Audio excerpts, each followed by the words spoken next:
Boa noite, boa noite, bem-vindos.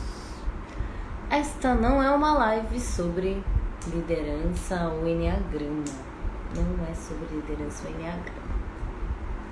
É sobre o que então? É sobre a vida, é sobre mim, é sobre histórias. Eu tenho falado, essa semana eu abri um trecho da minha vida, né, uma parte da minha vida, uma etapa da minha vida para vocês, que acredito que eu ainda não tinha falado abertamente em rede social alguma a respeito disso, a respeito do meu processo depressivo em 2012, quase 10 anos já. E eu fiz o post e esse post gerou algumas perguntas. Então, agora eu tive uma brecha no meu tempo, vim aqui fazer a live, que aí já fica no IGTV. Depois vocês conseguem ver por tempo determinado, tá? Não vai ficar ad eterno no IGTV, não. Vai ficar por um tempo só. E hoje também, quando eu abri a caixinha de perguntas sobre desafios de 2011, enfim, houve uma moça que falou a respeito de recomeços. E ela colocou assim, recomeçar do zero, que é o grande desafio dela. E eu me peguei pensando sobre isso, sobre esse post que eu fiz essa semana, janeiro branco, que estamos falando tanto sobre saúde mental nas redes sociais e em mídia. Eu não sei se você vê, mas acredito que isso deve ter alguma evidência, né? Estar mais em evidência. E aí eu fiz o post sobre a minha depressão, gerou algumas perguntas, algum burburinho no direct. E essa moça hoje ainda falou a respeito de recomeçar do zero.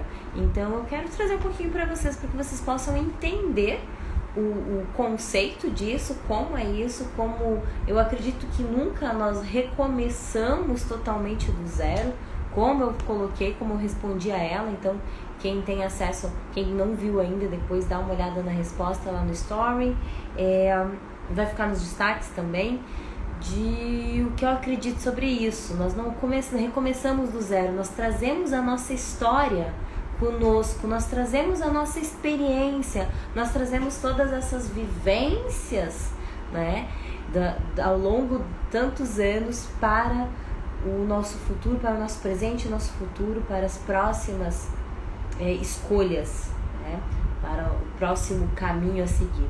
Então eu quero trazer um pouquinho disso para vocês, e o quanto muitas vezes um amigo agora, um colega entrou aqui, hoje nós falamos a respeito de como algo aparentemente negativo, um desafio, nos faz crescer e nos dá uma nova perspectiva, o quanto isso pode ser sim positivo para nós. E eu quero contar isso para vocês através da minha história, através de quem é a Daiane. Então, de forma bem resumida, eu nasci no interior do Rio Grande do Sul, uma cidade de 17 mil habitantes. Cresci e tive toda a minha vida escolar em uma cidade de 2 mil habitantes, né? Então eu fiz escola pública, enfim, uma origem mais simples, né? E com 20 anos eu decidi ir para Recife. E foi em finalzinho de 2011 eu saí da minha cidade, 2012, porque eu fui de carro ainda, uma viagem bem interessante, fui morar com uma tia, e eu vim de avião até São Paulo, depois nós fomos de carro, passamos o Réveillon em São Paulo, e depois fomos de carro até Recife. Então eu saí em 2011 de casa e cheguei em 2012 em Recife, né? E foi no final desse ano de 2012 que eu cheguei ao fundo do poço. Eu tinha 21 anos, eu cheguei ao fundo do poço emocional,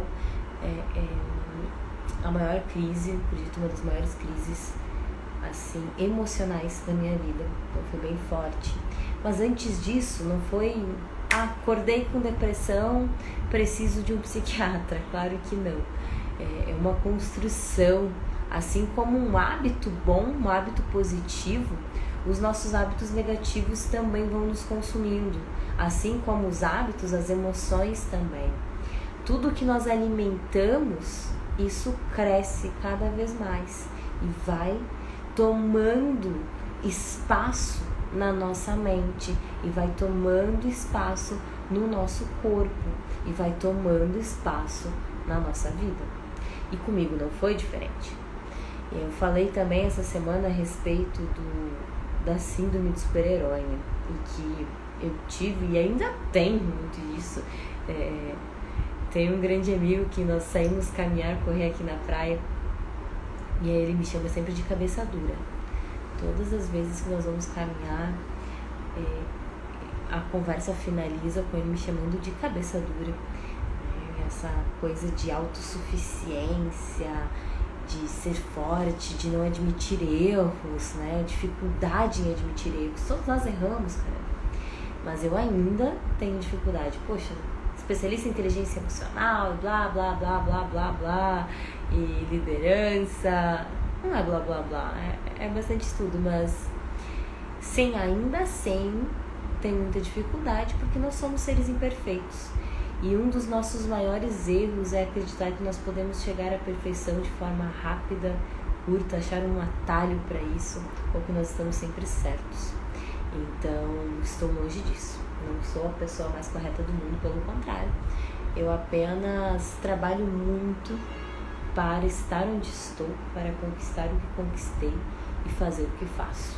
Somente isso. Então, essa parte mais desafiadora da minha vida, ela começou mais cedo.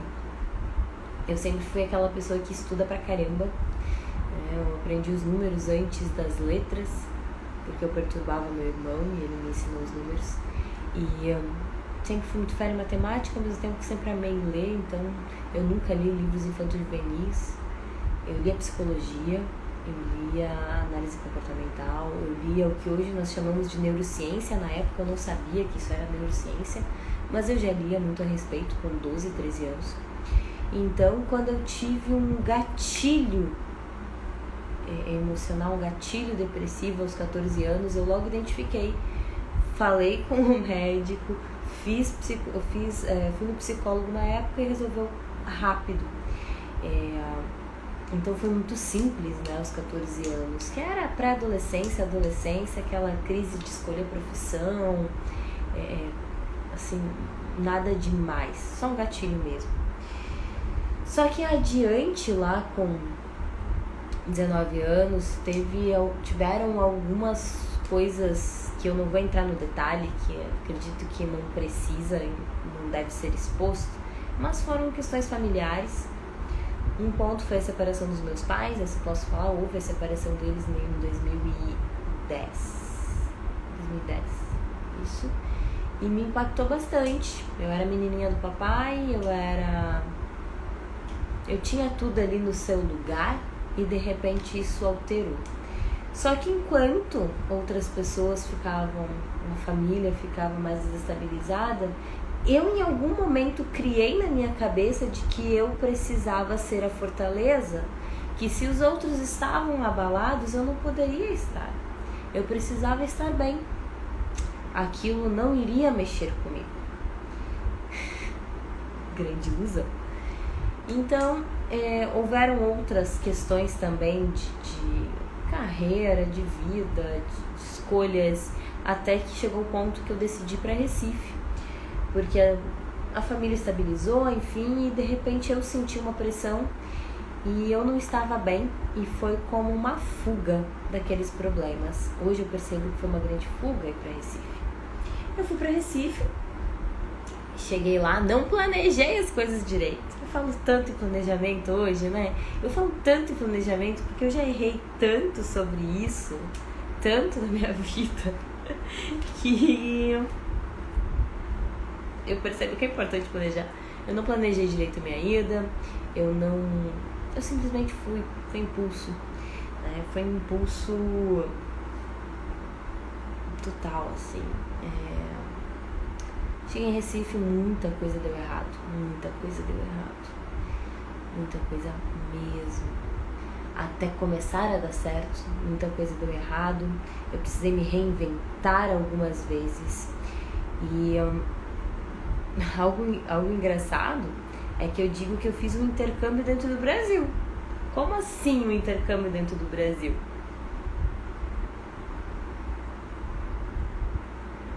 Porque eu falava o meu sotaque carregado no Rio Grande do Sul, como ele está recarregado agora, devido a ter passado tantos meses lá, né, na quarentena, na pandemia, passei vários meses lá, recarregou. Imagina, eu nunca tinha saído, eu não conhecia, gente, eu não conhecia o mar, eu não conhecia a praia, eu fui conhecer com 20 anos de idade, eu não conhecia Porto Alegre, minha capital, eu não conhecia nada, né, eu só conhecia meus livros. Esses dias falei com um amigo, eu não sabia nem que intercâmbio existia. Eu fui saber da existência de intercâmbio um tempo depois. E hoje eu digo que fiz um intercâmbio dentro do Brasil, porque com esse meu sotaque carregado, só que aquele sotaque de interior, de menina ainda, cheguei lá em Recife, eu falava e eles não me entendiam. Eles falavam, eu também não entendia. O sotaque é muito diferente. A forma de falar, as palavras, dialetos mesmo, existem muitos dialetos no Brasil, né? Então eu tive muita dificuldade com adaptação, com fazer amigos, com tudo. Tudo, eu não digo que assustava, mas tudo gerava desconforto. Então foi acumulando mais coisas, né? E eu comecei a trabalhar na construção naval. Era pra eu ter ido trabalhar na refinaria, não deu certo. E aí eu fui pra construção naval. Eu fiz faculdade de economia. Eu comecei como auxiliar de custos. Eu digo que era auxiliar de nada. Auxiliar de porra nenhuma. Vou falar palavrão aqui, azar, paciência. Era auxiliar de nada. E eu ganhava quase nada também. Só que essa mania de autodidata, de autoexigência, eu entendia o contexto dos custos e eu fui fazendo controles e fui crescendo lá dentro. Só que com cerca de 8 meses de obra, lá dentro, aquela pressão, era um ambiente extremamente machista e tinham alguns jargões muito machistas, algumas coisas assim, umas pressões muito loucas, e eu não era parente de ninguém. A pessoa que tinha me indicado logo foi demitida e eu fiquei sozinha lá dentro, né? E a pessoa que me indicou também não era alguém próximo verdadeiramente, né? Então eu sempre estive sozinha, só que fiquei mais sozinha ainda, com muito medo de ser demitida, uma pressão, um machismo extremo, todos tinham que ser engenheiros, eu era economista, o que eu estava fazendo lá? Eu era pele, osso, cabelo e arrogância. Eu pesava 47 quilos, hoje eu peso 60, gente. É muita diferença. Tinha o cabelo gigante, já postei fotos daquele cabelão por aí no Instagram. E eu era muito arrogante. Não me orgulho disso. Não vou dizer que hoje eu sou 100% humilde, também não, né, gente? Ainda tem resquícios, sem sombra de dúvida, ainda tem padrões de comportamento negativos. Mas naquela época eu era insuportavelmente arrogante. Então eu já tinha muitos conflitos dentro da obra. E isso foi acumulando, foi piorando. Minha relação com os meus pais, com meu pai principalmente, não era muito próxima nessa época.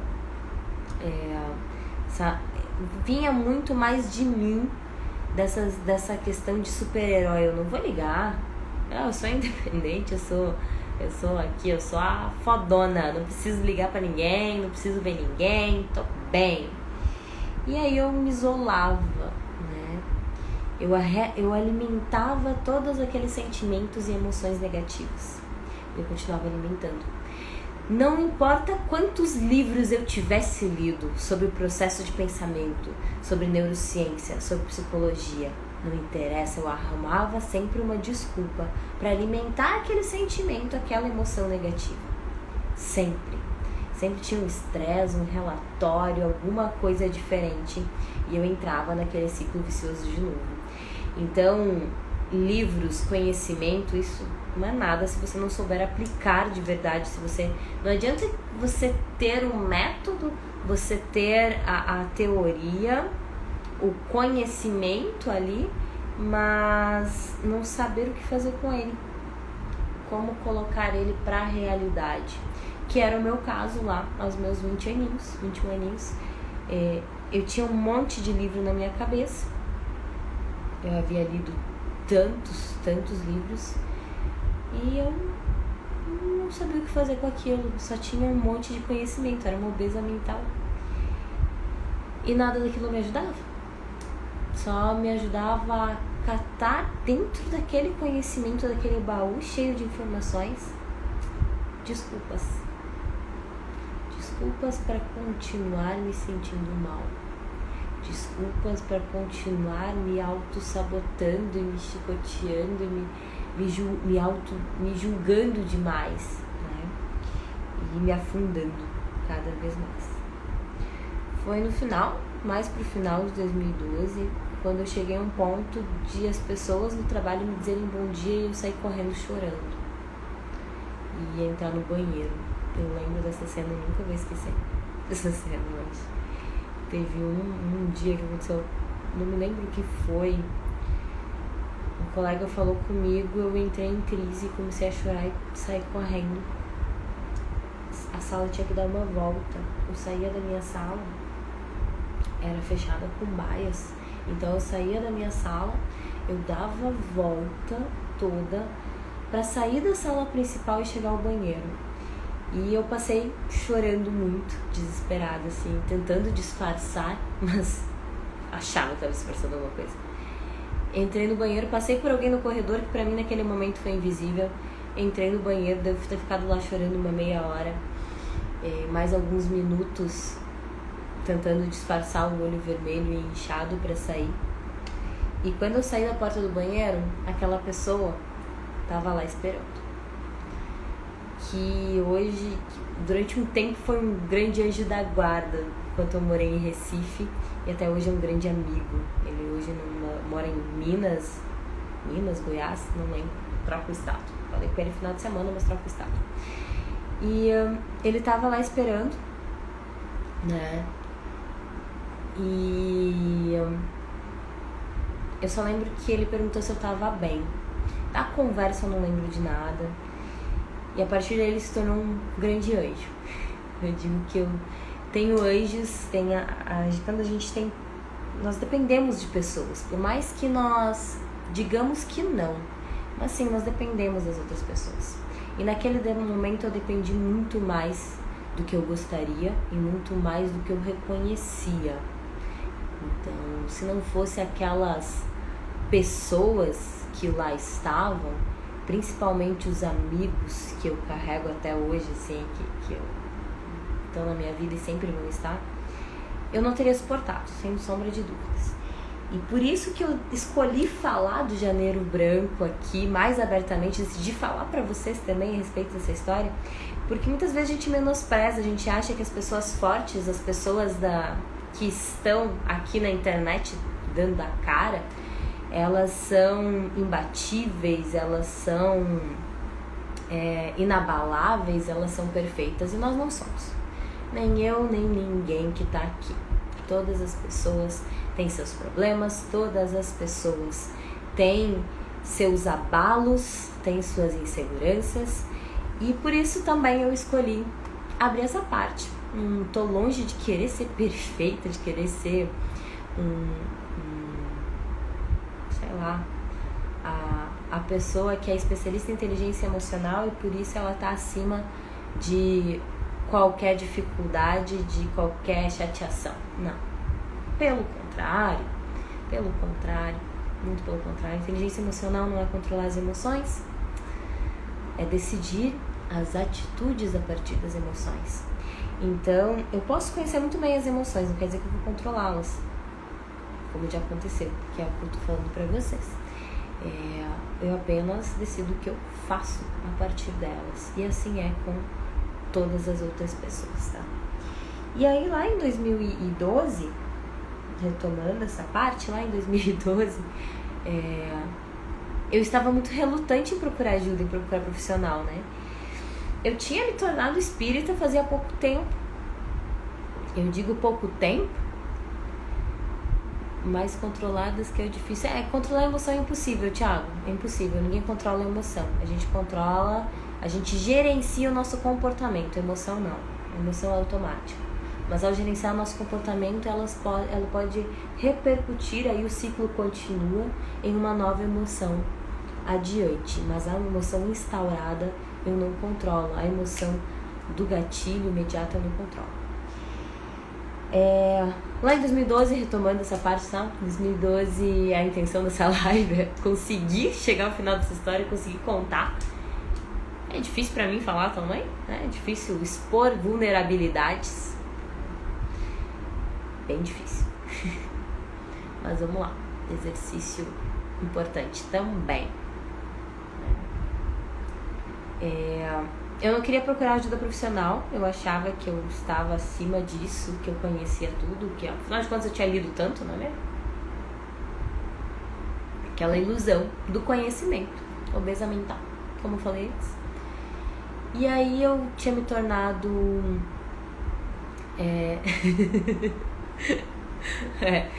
4, eu sou 7. O 7 reprime a emoção, é um pouco diferente, né, Thiago?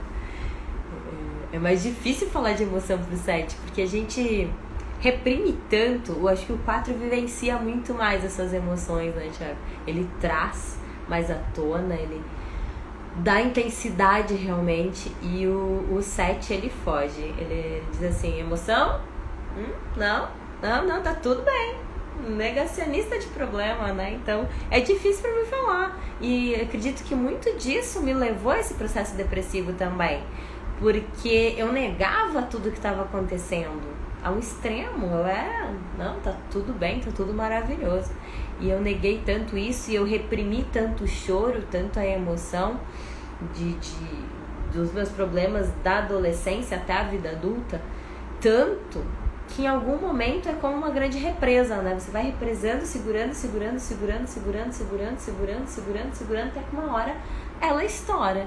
Que foi o que aconteceu comigo lá em 2012. Eu segurei tanta coisa desde 2006, que começaram alguns episódios, algumas coisas, alguns impactos, né, de perdas, de adoecimentos, de pessoas queridas, de dificuldades, de choque de realidade. Acredito que foi em 2006 assim que começou realmente. Eu fui represando tudo isso até que em 2012 isso estourou, né? Então é um pouco mais complexo, eu diria. Ninguém é melhor ou pior que ninguém, né? Todos têm sua complexidade. Agora, falar mais abertamente para um tipo 7 é bem mais difícil, acredito, do que para um tipo 4 como vocês, tá, Thiago? 4 acaba compartilhando um pouco mais ou transparecendo um pouco mais, eu diria, do que um 7. A famosa bola de neve, exatamente, a famosa bola de neve. Perfeito. E nessa época ali de 2012 eu acessava muito. Eu disse que eu não ia falar de Enneagrama, gente, eu não vou conseguir não falar. Diz que a live não era sobre liderança nem Enneagrama, mas como é que eu vou falar de mim sem falar de Enneagrama? É praticamente impossível, né? Pra quem entende um pouco mais, eu tava acessando muito a minha asa 8, né? Ela é muito forte de sou foda, nada me abala, e a minha flecha no 1 de autoexigência extrema. Então até que explodiu realmente.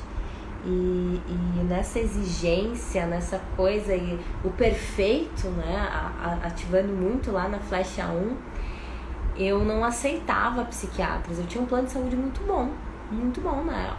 Eu trabalhava na construção da P62, uma grande plataforma de petróleo,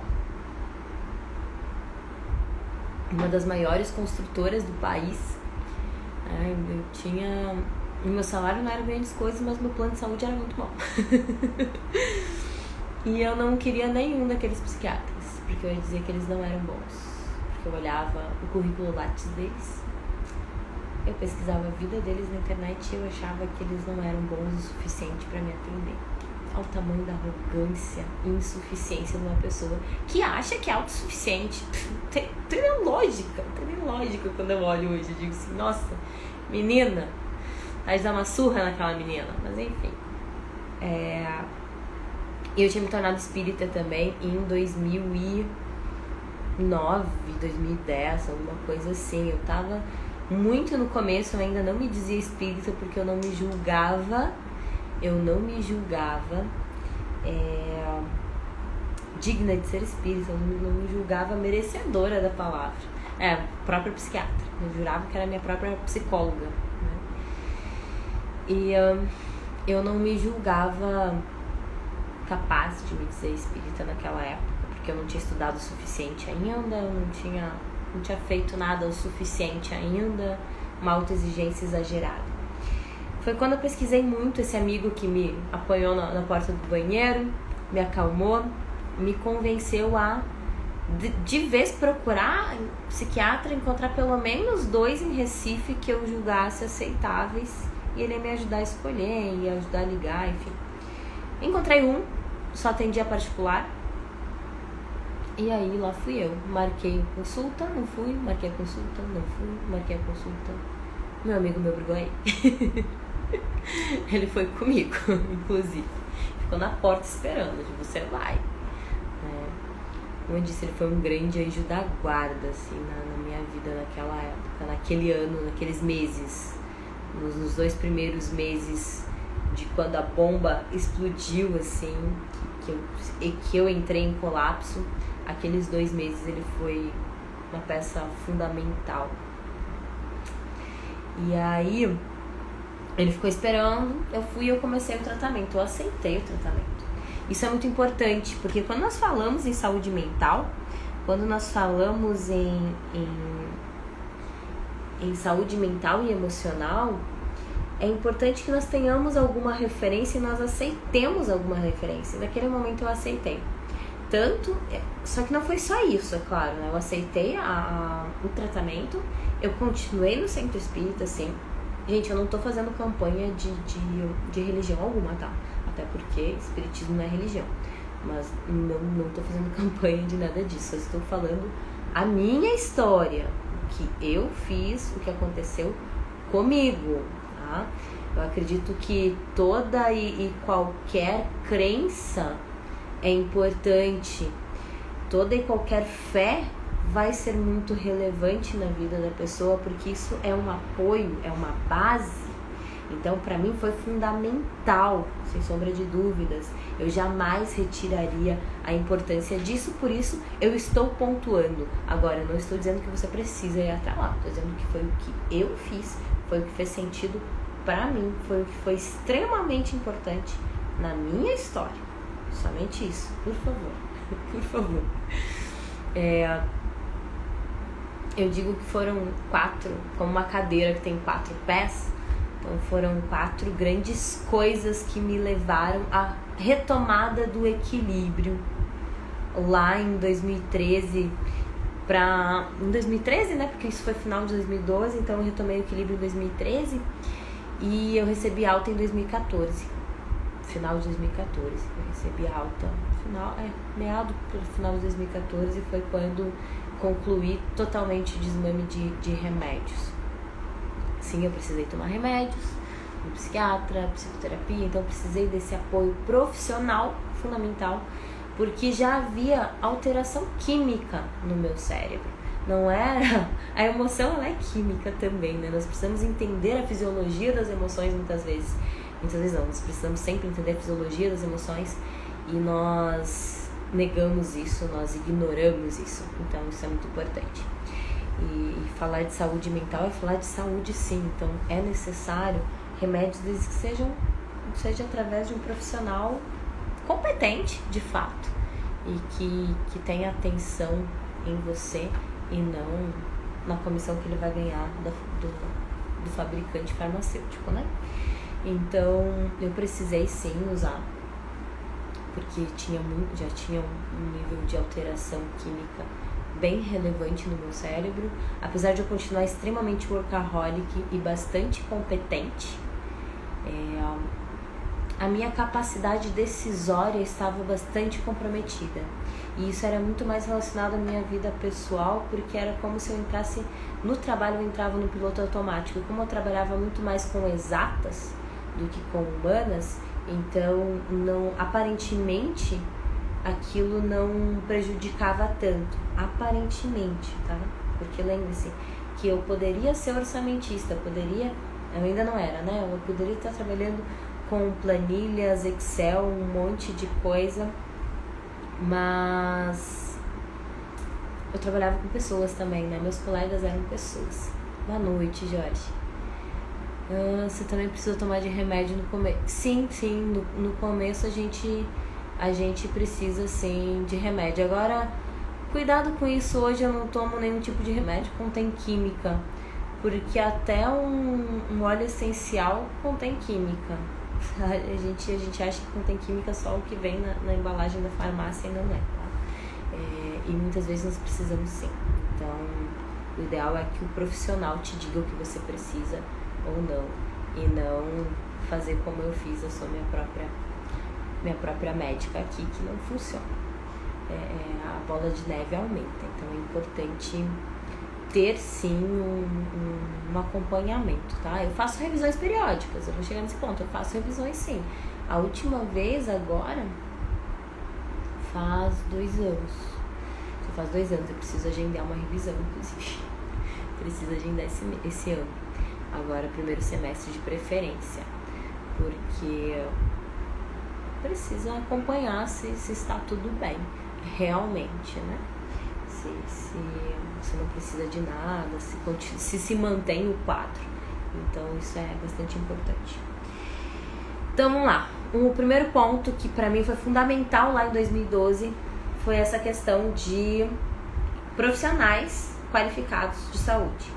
Certo? Apoio profissional. Então eu precisei desse apoio profissional, foi fundamental. Sem ele, não sei, sem ele, provavelmente não, muito provavelmente eu não estaria aqui falando com vocês. Não seria essa Daiane na sua frente. Depois, outro pilar, como eu já vinha falando, foi a questão da espiritualidade. Para mim, foi importante. Aí pode dizer fé. Para você pode ser fé, para você pode ser outra coisa. Para mim, foi a espiritualidade, foi a fé através da espiritualidade. Estar lá com tratamentos alternativos, porque nós temos tratamentos energéticos dentro do centro espírita normalmente. E aquilo me dava afago. Era como um afago, me acalmava, fazia com que eu me sentisse mais protegida, mais calma. Então, ajudava muito no processo, né? Essa calma, essa emoção positiva que era alimentada lá. Então, esse era o segundo pezinho da cadeira. O terceiro foi o autoconhecimento. E aí foi que eu disse, eu não vou falar de Enneagrama, mas é impossível, né? Não foi Enneagrama em 2012, não. Eu não fiz Enneagrama em 2012. Em 2012, eu fiz Dale Carnegie. Eu fiz Dale Carnegie em 2012. Eu fiz alguma outra coisa antes. Eu fiz um congresso antes. E depois eu fiz Dale Carnegie. Dale Carnegie foram 3 meses, né? Então...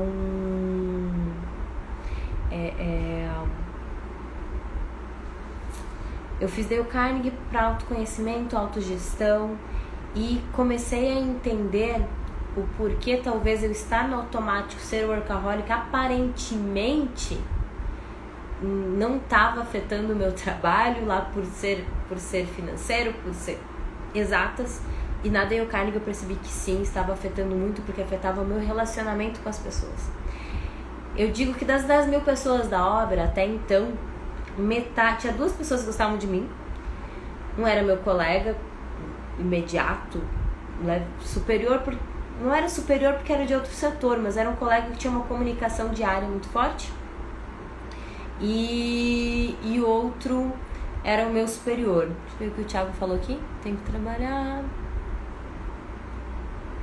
Obrigada a você, Thiago, obrigada. Depois você olha o restante da live. Vou deixar por alguns dias aqui no IGTV, tá? Por alguns dias eu vou deixar.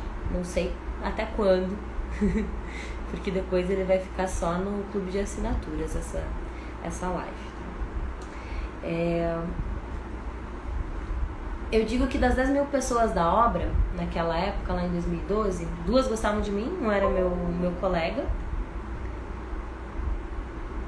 e o outro era meu superior, meu supervisor. E o restante da obra ou tinha medo ou tinha raiva de mim. Ou tinha muita raiva porque eu era muito arrogante, petulante, grosseira com todo mundo. Ou morria de medo pelos mesmos fatores, que eu era muito brava. E foi então com Dale Carnegie que eu descobri que o meu comportamento era tóxico. Que o meu comportamento não era legal. Minha relação com as pessoas não era boa. E aí eu fui entendendo esses padrões de comportamento e pude ir mudando. Não foi do dia pra noite, não foi rápido. Primeiro tive que trabalhar a consciência disso, entender que eu não era tão independente, tão autossuficiente quanto eu achava que eu era. Eu precisei reconhecer isso. Na verdade nós não somos, nunca vamos ser autossuficientes 100%.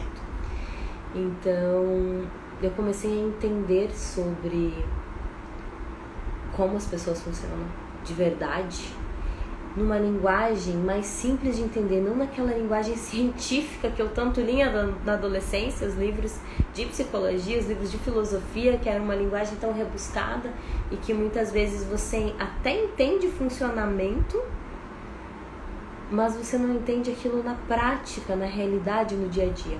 Então, não foi o único curso que eu fiz, foi o primeiro curso que eu fiz, depois eu fiz outros, depois eu fiz Enneagrama também e segui fazendo muitos cursos. Eu sou a rato de curso, né?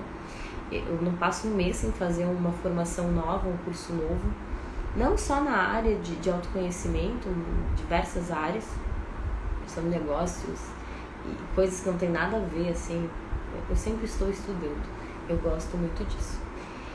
Então eu comecei a fazer cursos e comecei a entender melhor esses cursos mais práticos, esses cursos aplicáveis. Eu entender como eu formular uma frase ou eu sorrir. Eu lembro que quando eu fiz em 2015 uma formação de facilitadores da Fundação Estudar, que era a facilitação do laboratório, na época que chamava laboratório.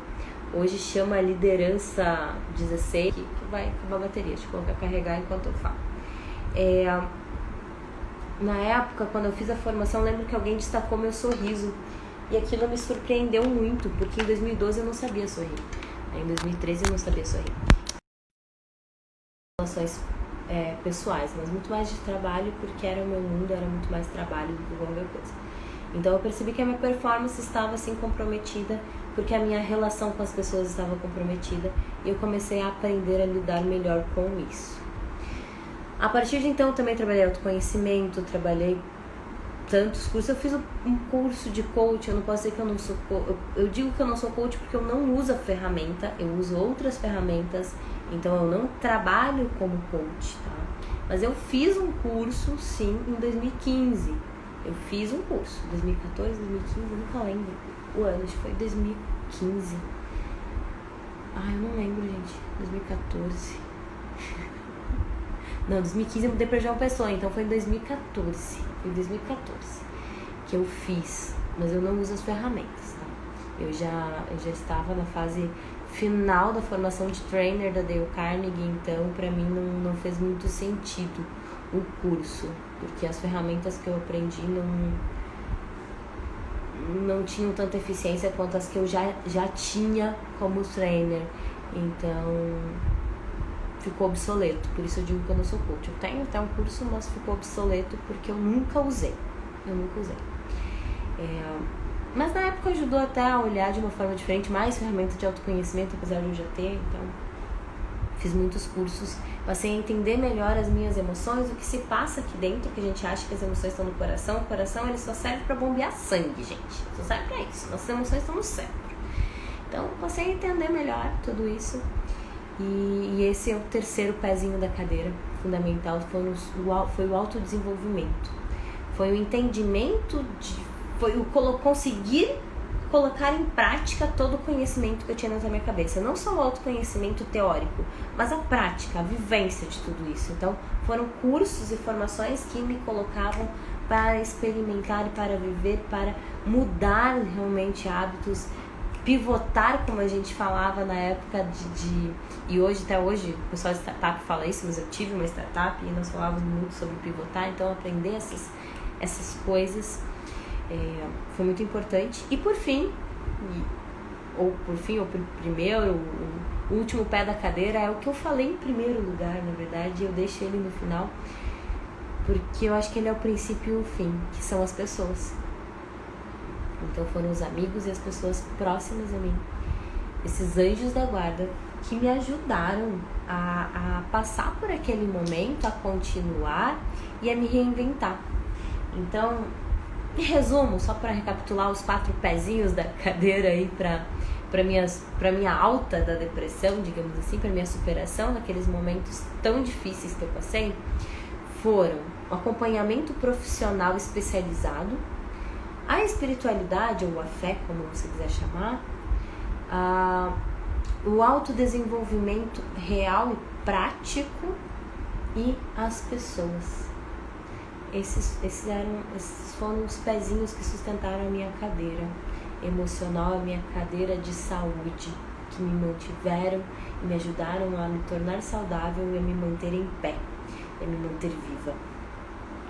E aí, naquela época, logo depois, eu consegui me tornar orçamentista da construção. Em 2013, eu assumi todo o orçamento da obra, eu assumi muita responsabilidade, eu assumi um papel de liderança, apesar de não ter um cargo de coordenação ou coisa do tipo. Eu tinha um cargo técnico, mas eu tinha uma posição de liderança fundamental dentro de um ambiente, dentro de um projeto que impactou e impacta até hoje diretamente a economia do país todo. E isso me gerou uma pressão, uma insegurança, sim, mas eu já me sentia mais fortalecida. Eu estava sendo acompanhada nesse momento, né? Eu estava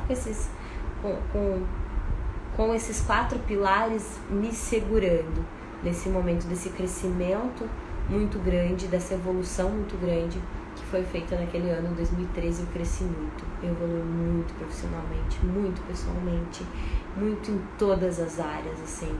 Foi um ano de extremo crescimento, crescimento acelerado. E acredito que se eu não tivesse colapsado em 2012, se eu estivesse extremamente saudável e tivesse todo o cenário que eu tive em 2013, eu teria um colapso. O tanto que eu sou exigente, autoexigente, o tanto que eu pensava que eu era heroína, inabalável, eu teria colapsado em 2013 e teria sido muito pior, e aí eu teria perdido a minha carreira, ter perdido, entre aspas, mas teria comprometido toda a minha carreira, teria perdido muitas oportunidades. Então foi bom ter acontecido em 2012, foi bom. Na verdade, eu poderia ter observado antes e evitado o colapso, mas eu não fui capaz disso. E muito de eu estar aqui gravando é para que você não permita chegar a um colapso desse, que você perceba sinais antes, que você entenda que você não é inabalável, que você entenda que não tem problema você sentir. Tem problema você não reconhecer, tem problema você ficar doente. Pessoas doentes não cuidam de ninguém, pessoas doentes não avançam na vida. Então é importante que você reconheça antes, que você perceba antes. Então por isso essa live não é sobre liderança, não é sobre enneagrama, é sobre a vida, é sobre mim, é sobre você. E é um presente que pra mim pode ter certeza que tá muito difícil de entregar, tá difícil de falar sobre isso. E só que eu acredito que é muito importante, por isso eu tô aqui falando. Então valorizem, porque isso provavelmente não vai se repetir, ao menos não tão cedo, né? Ao menos não abertamente nem tão cedo. A comunidade por assinatura, ela vai ser lançada em breve, de repente lá dentro, que vai ser um ambiente mais controlado e limitado, pode ser que aconteça novamente de abrir essas coisas, mas aqui acho que nem tão cedo. E outra coisa importante daquele ano, e que é importante reconhecer também e valorizar aquela crise, é que se não fosse aquela crise, se não fosse aquele colapso, eu realmente não estaria aqui hoje, porque eu não trabalharia com treinamentos. Eu não faria o que eu faço hoje.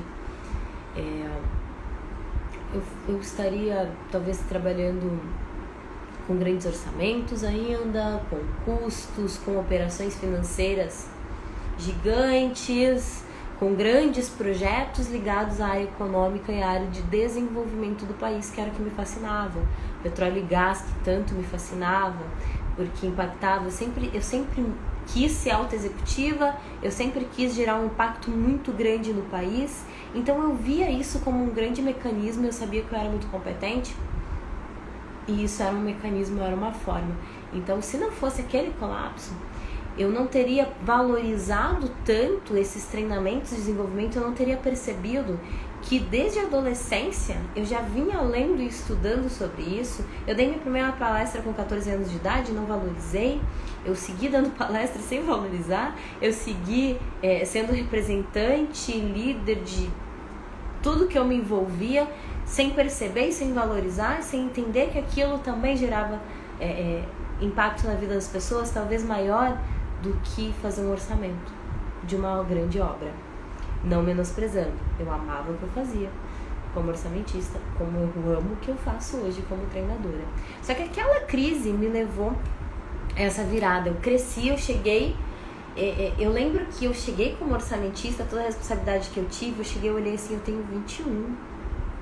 Gente, eu tenho 21, eu não concluí a graduação, eu ainda estava na graduação, não tinha concluído, não concluí a graduação, e eu alcancei um patamar de cargo, responsabilidade e salário que pessoas com pós-graduação não alcançaram. Será que eu atingi o ápice do que eu imaginava pra mim? Porque eu ainda imaginava muito pouco, eu achava que eu sonhava grande, eu sonhava muito pequeno, gente. Eu sonhava muito pequeno, não tinha noção das coisas ainda. Eu não tinha informações suficientes para entender o mundo e entender a dimensão das coisas. Então eu lembro que eu tive um susto, que eu fiquei meio assim, nossa, onde eu estou, o que eu construí, onde eu cheguei, será que dá pra ir mais? Ou pra onde vou, o que vou fazer? E veio a crise, né, do petróleo e gás no Brasil, a Lava Jato, enfim, e os projetos foram suspensos e nós ficamos sem o que fazer. E eu continuei com os cursos e treinamentos em 2014, isso já início de 2014, eu continuei com tudo, início, meados de 2014, por aí. E foi quando eu fui levar amigos para fazer o Dale Carnegie, porque o curso da Fundação Estudar tinha uma linha de corte de 30 anos. Acima de 30 anos, naquela época, você não podia fazer os cursos da Fundação. Era só até 30 anos. E tinham amigos de grupos de networking, geração de valor e tantos projetos que eu sempre fui envolvida em um monte de coisa de empreendedorismo, de autodesenvolvimento, e as pessoas estavam procurando um curso de liderança e eles tinham mais de 30 anos, não podiam fazer o da Fundação Estudar, porque a Fundação Estudar, acima de 30 anos, não aceitava as pessoas na época. Era extremamente raro aceitar, extremamente, tinha um ou outro assim, mas era uma vez por ano que aceitava alguém, era bem difícil. E aí eu recebi alguma coisa dele, fui levar amigo e comecei a trabalhar na dele. Comecei a trabalhar assim muito quem não quer nada. Continuei ainda numa petroquímica enquanto eu trabalhava na Dale Carnegie em paralelo e comecei a me apaixonar por aquilo. Comecei a me apaixonar por desenvolver pessoas. E aí quando eu me dei conta, em menos de 6 meses eu estava 100% lá, full time. Em um ano eu me tornei trainer, eu mudei, toda a história, que eu nem quero entrar nessa história agora, que não tem porquê, mas eu experimentei de novo um crescimento acelerado, um crescimento enorme, muito grande, muito acelerado, na área de desenvolvimento humano, porque comigo tudo é muito acelerado, né? Acabo sendo muito impulsiva e como diz um amigo, eu me jogo. uma amiga que fala isso pra mim também, que eu me jogo de cabeça e eu vou e faço com muita intensidade. Eu me entrego muito nas coisas. Então, eu cresci muito rápido. Eu aprendi muito rápido e eu percebi que... Hoje, quando eu olho, eu digo assim, que tudo me levou a isso. Aquele colapso foi como um despertar, foi um tapa na cara, dizendo assim, você sempre fez isso, você sempre trabalhou para as pessoas, só que você não trabalhava de forma errada, de forma intuitiva. De repente você começou a trabalhar de forma errada, você deixou o teu ego crescer mais do que o teu trabalho, se tornou arrogante. Mas acorda, criança, teu caminho é outro. Então, o que eu quero trazer para vocês hoje é reconhecer e entender as nossas emoções, entender que crises e desafios não nos definem. Crises e desafios podem ser uma oportunidade disfarçada, sim, isso não é falácia, depende de como nós vemos as coisas. E mais, como eu falei no início, da moça que me escreveu lá falando que vai recomeçar do zero. Quando eu comecei na área de desenvolvimento humano, eu não comecei do zero.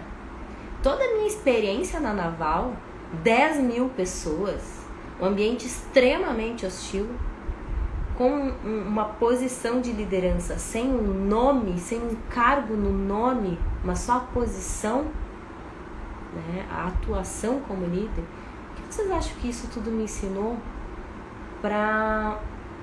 Vocês acreditam que isso não foi relevante no momento em que eu fui dar treinamentos de liderança para altos executivos, para pessoas mais velhas que eu?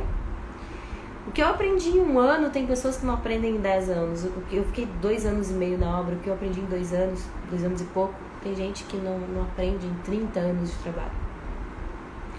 Que foi bastante pesado. Esse final de ano eu encontrei com alguns colegas e nós estávamos lembrando, como se fosse um grande filme passando. E até essa piada de que ele disse assim, Daiane, eu te detestava, você era muito chata. E depois eu te conheci melhor e você é tão legal, te adoro. Então, nós temos essas fases, é importante entender que essa crise, ela pode te fazer mais forte, pode te trazer tanto aprendizado, e quando você vai recomeçar, não vai ser do zero. A gente nunca sai do zero. Eu fiquei 5 anos na Dale Carnegie, fiquei 5 anos lá. Eu aprendi muito, eu sou extremamente grata. Só que eu aprendi muito, tanto com experiências extremamente maravilhosas, com o método, com o conteúdo, com as pessoas incríveis, como eu também aprendi muito com experiências extremamente negativas, com incoerências, com faz o que eu faço, não faz o que eu digo, não faz o que eu faço, né? E me machucou muito. Então eu aprendi tanto com o doce quanto com o amargo durante esses 5 anos. É uma escola assim que nada vai me tirar. E quando eu decidi abrir o meu negócio, vocês acham que eu comecei do zero? Em 2018? 2019?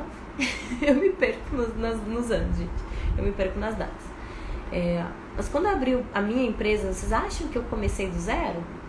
Não comecei do zero, gente. Eu não comecei do zero. A Daiane, que deu a primeira palestra com 14 anos, está aqui. Aquela experiência daquela palestra, ela me acompanha até hoje. A Daiane, que com 12 anos de idade leu Maquiavel e entendeu, e usou bem e usou mal ao mesmo tempo, manipulou sim na escola, sim. Aquelas experiências, a maioria deu errado, é claro, né? Muitas deram errado. Aquelas experiências estão com a Daiane de hoje. A Daiane de hoje sabe que manipular não dá certo, né? Porque a Daiane de 12, 13 anos ensina pra Daiane de 30, né? Essas lições. Então, quando eu comecei o meu negócio, eu não comecei do zero. Todas as minhas experiências, todo o meu conhecimento, a minha sabedoria, a minha vida tá aqui comigo quando eu comecei de novo. Quando veio a pandemia, eu precisei me redefinir também. Eu consegui lançar o curso do Enneagrama em 1 mês. Mas foi 1 mês ou foram anos aplicados em 1 mês? Eu misturei assunto. Porque eu comecei a falar, falando. Uma coisa que eu quero pontuar aqui, que eu tô falando tanto em emoção, em reconhecer a emoção, em ser humano, em reconhecer as pessoas, eu não quero dizer que papel de liderança, em que líder é o fofinho, é o ursinho carinhoso, sempre lindo, maravilhoso, entendendo todo mundo. Sim, você vai entender, você vai buscar compreender. Agora, você não vai passar a mão, tá? O líder não é para ser fofinho, nem é para ser agressivo. Ele é para ter equilíbrio, para ser assertivo, tá? Então, ter maior eficiência e assertividade. Então, você vai cobrar sim, você vai... não é porque eu fiz cursos lá na obra que eu passei a ser a fofa querida que dizia sim pra tudo. Não, eu só aprendi a falar não de forma mais educada, sem agredir as pessoas, entende? Então as pessoas passaram a compreender melhor, a me aceitar melhor e as nossas relações ficaram mais saudáveis.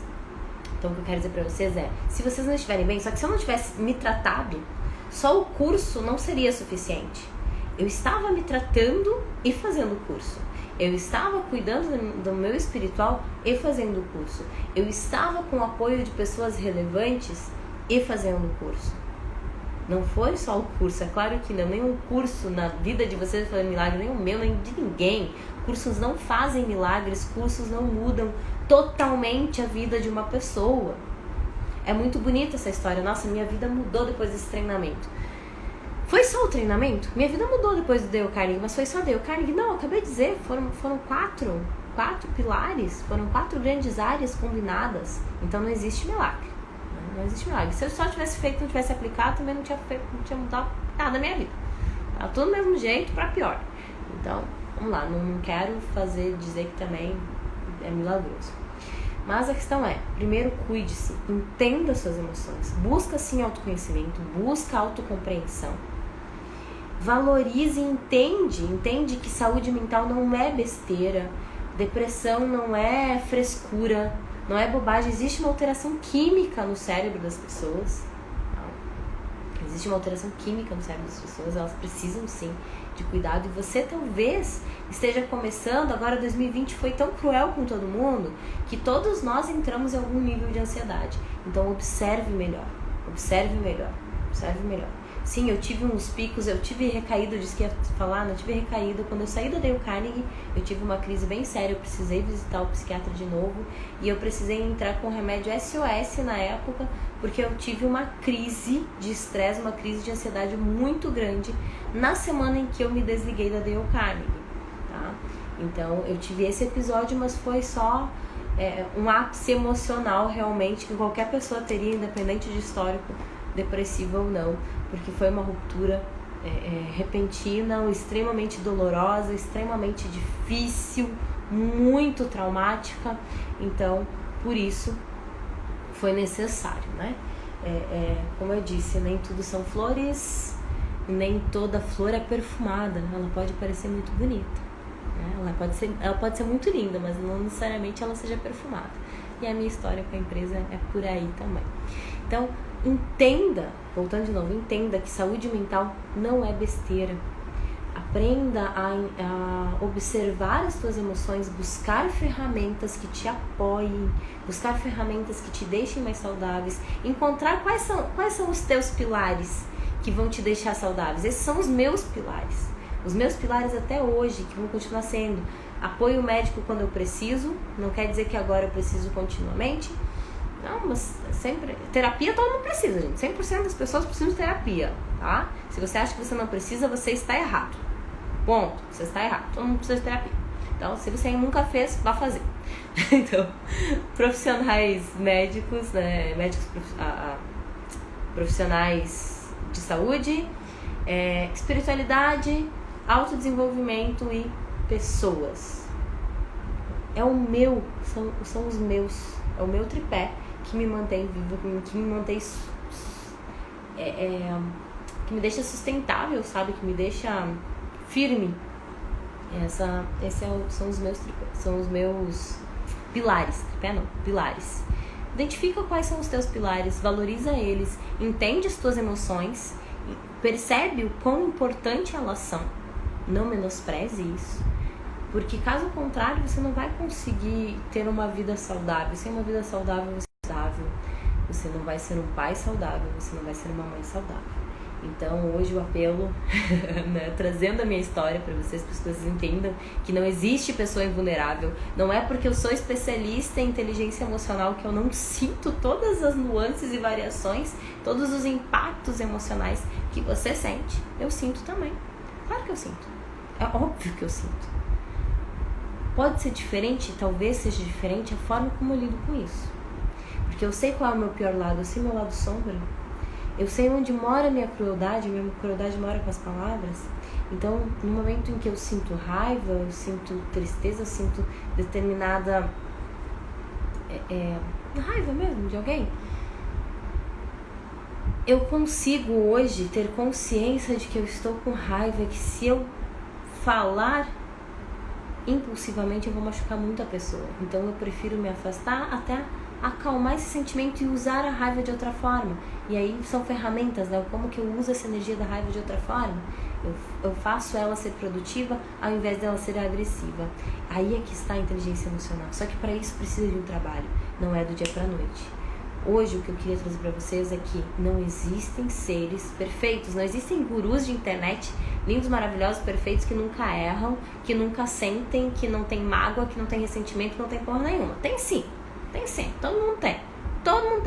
Para de blá blá blá, que todo mundo tem. Vamos parar com essa palhaçada, que todo mundo tem emoção, todo mundo tem sentimento positivo e negativo. Agora, a questão é como eu lido com isso.